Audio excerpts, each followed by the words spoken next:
네, 안녕하세요. 해양 플랜트 공학 수업이고요. 이제 수업에서 기본적인 내용들을 좀 소개를 하려고 합니다.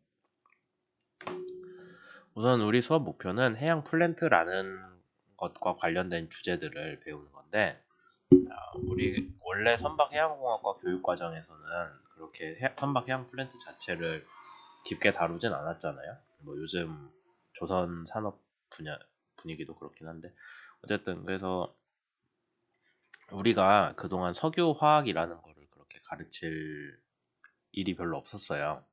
여러분들 교육 과정에서. 석유화학과 관련한 기초 내용을 좀 배울 거고요, 먼저. 그다음에 이걸 가지고 실제 해양 플랜트를 설계를 할 때 제일 중요한 부분은 안전 설계 관련 내용입니다. 그래서 우리가 안전 관련한 어떤 식으로 해석을 하는지, 안전도, 뭐 신뢰도 그런 것들을 거기에 대한 내용들을 가르치는 게 우리 수업의 이제 가장 중요한 방향이 될 거고요. 그 다음에 여러분들이 여기서 배운 거를 꼭 해양 플랜트로 한정할 필요는 없잖아요. 다른 분야까지 확장을 하기 위해서 산업 분야 전반에서 안전 관련한 내용들이 어떻게 적용되는지를 배울 겁니다.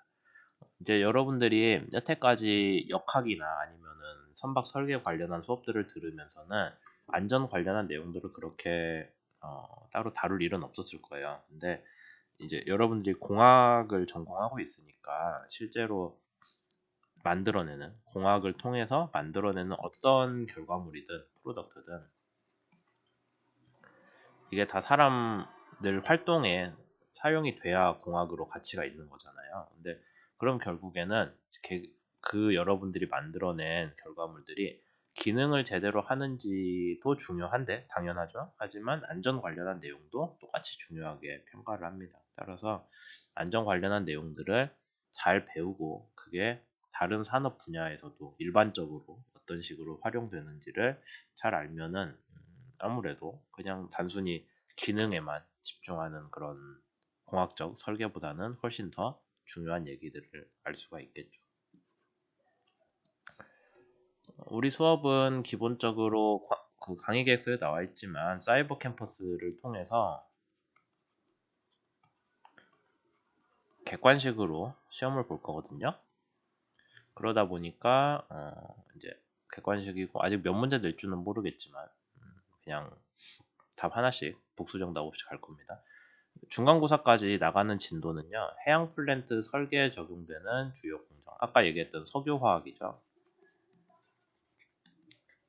석유화학 관련한 공정들에 대해서 먼저 소개를 할 거고요. 그 다음에 신뢰도와 위험도라는 개념으로 어떻게 설계를 하는지를 얘기를 할 거예요.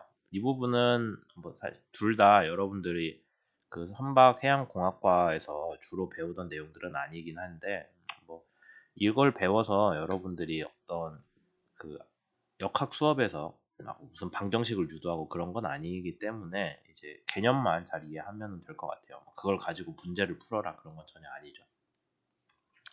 그 다음 기말고사 진도에서는 좀 구체적으로 화재 및 폭발 보호를 위한 세부 설계들을 어떻게 하는지 거기에 대한 얘기들을 이제 실제 사례들을 기준으로 좀 얘기를 할 거고요.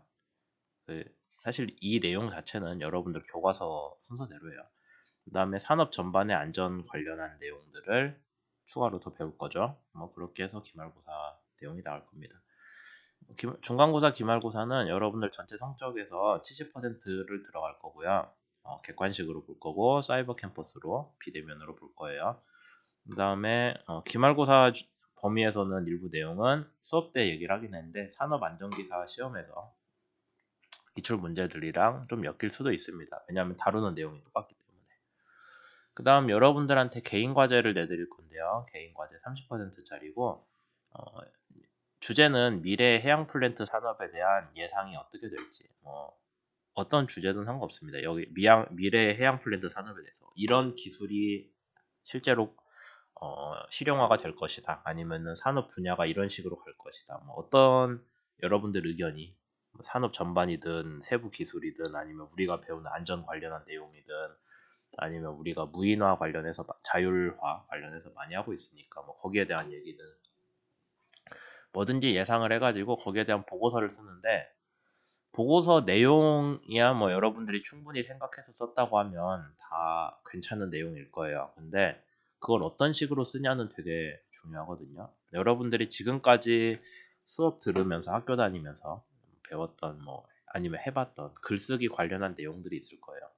그거를 다 모아서 여러분들이 보고서를 제대로 된 글쓰기로 제대로 된 글쓰기 원칙을 따라서 여러분들의 생각을 표현을 하는 게 개인 과제의 최종 목표입니다. 그리고 여러분들이 지금까지 보고서 쓰라고 하면 그냥 뭐 실험 보고서라거나 아니면 선박 종합설계 보고서도 사실 여러분들이 어떻게 했냐를 쓰는 거지 여러분들 의견은 별로 안 들어갔잖아요. 근데 여러분들의 의견을 잘 풀어서 써내는 그런 보고서를 이번 학기에 우리 수업에서 한번 해보는 거를 상당히 큰 비중으로 과제로 내려고 합니다. 여러분들이 실제로 많이 배우는 거 중요한데 그것보다 더 중요한 거는 여러분들이 아는 내용을 제대로 표현을 하는 거거든요. 남이 이해를 할 수 있어야 그게 공학으로 가치가 있기 때문에 그런 부분에서 글쓰기를 한번 좀 엄격하게 해보는 것도 되게 졸업 전에 의미가 있을 것 같습니다. 그리고 우리 수업 평가 기준은 뭐 기본적으로 학교 규정을 따르기는 하는데 최대한 잘 드리려고 하겠지만은 그렇다고 또 너무 잘 준다라고 하면 아예 수업을 포기하는 사람들이 있잖아요. 아무것도 안 하고 잘 달라고 할 수도 있어서 최소한의 규정은 있습니다. 제가 수업 나름대로 세운 건데 어지간하면 학교에서 주라는 비율대로 주겠지만은 봤을 때 이건 너무 심하지 않나 하는 학생들이 있을 수도 있겠죠. 그럴 때는 그레이드를 깔 건데 어떤 거냐?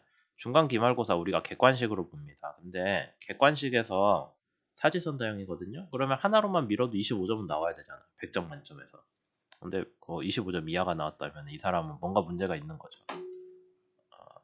그러니까 사람 자체에 문제가 있다는 게 아니라 배워서 지금 공부한 내용에 문제가 있는 거잖아요. 그러면 아무래도 수업 성취도를 제대로 했다라고 할 수 없으니까 거기에 대해서는 그레이드를 까도록 하겠습니다.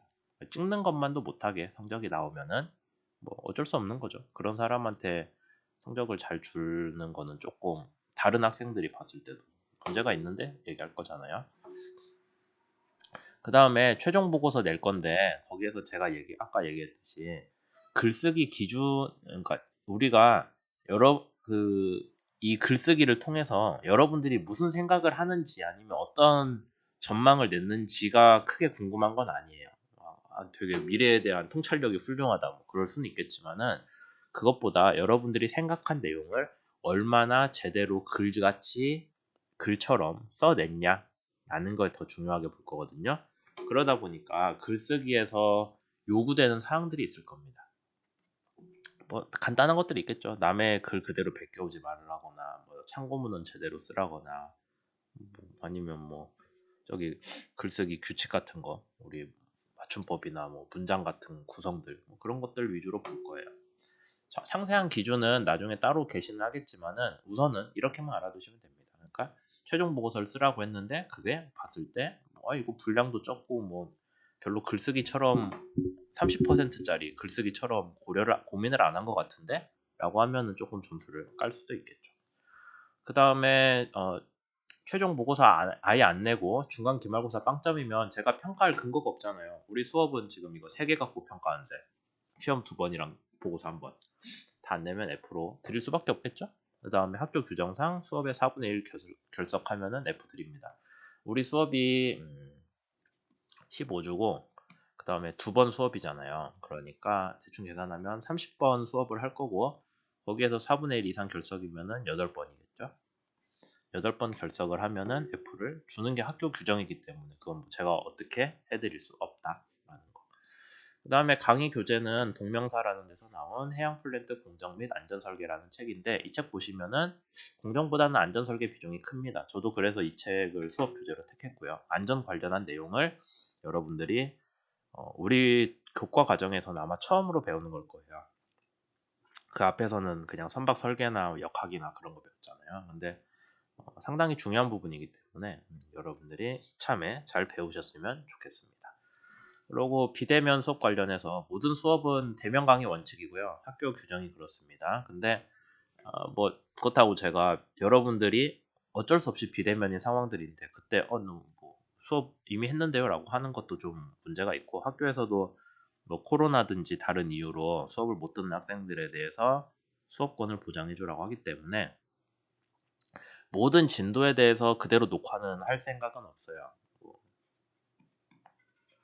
그러니까 뭐 예를 들어서 이번 주 월요일 수업 내용, 그 다음에 수요일 수업 내용 이런 식으로 녹화해 봐야 뭐 안 본 사람이 더 많을 것 같고, 그냥 책 진도에 대해서 뭐 1장, 2장 이런 식으로 찍어서 올리려고 하거든요. 그렇게 하면 뭐 여러분들이 적당히 그 진도 맞춰서 다시 복습하기도 좋으실 거고 그럴 것 같습니다. 하여튼 수업 내용을 그대로 올리지는 않을 거다. 책 내용 기준으로, 책 진도 기준으로 챕터별로 찍어서 올릴까 하고 있다라는 거죠. 아마 여러분들 지금 4학년 수업이기 때문에 대충 저 맨날 올리는 유튜브 채널 알고는 계실 텐데 이 영상도 같은 채널에 올라갑니다. 하여튼 그런 것 거기 이용해가지고 보시면 될 것 같고요. 혹시라도 수업 내용 외에도 필요한 뭐 보조 자료 등에 대한 것들 사이버 캠퍼스에 자료 파일 올라가고 혹시라도 동영상 찍었으면은 저 유튜브 채널로 링크 올릴 겁니다.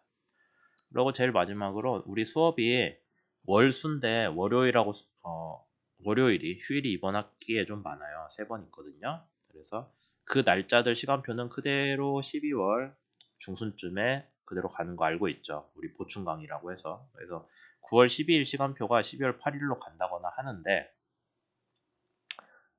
이렇게 하면은 마지막 12월 2주에 수업 3번 하잖아요. 근데 뭐 기말고사 전주인데 진도 나가고 뭐하고 할 거 있겠어요. 그래서 솔직히 별로 하고 싶지도 않죠.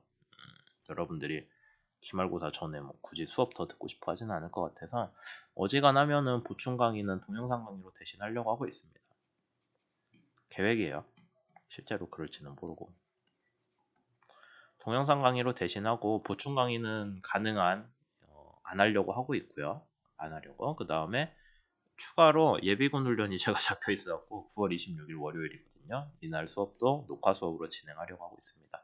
학교 규정상 전체 수업의 30%까지는 동영상이나 뭐 그런 강의로 대신할 수 있다고 해요. 왜냐면 9번이거든요. 우리 수업에서는 30번 수업 중에서 30%니까 9번인데 그럼 9번 중에서 하여튼 4번 정도는 동영상 강의로 나갈 거다. 그 외에는 뭐 상황 봐서 정하도록 합시다. 제가 무슨 출장이 잡힐 수도 있고 아니면 우리 학교에서 어떤 행사가 있을 수도 있고 그래서 여러분들이 수업을 못 올 수도 있고 하니까 뭐 그 부분은 나중에 좀 더 수업 진행하면서 고민하도록 하죠.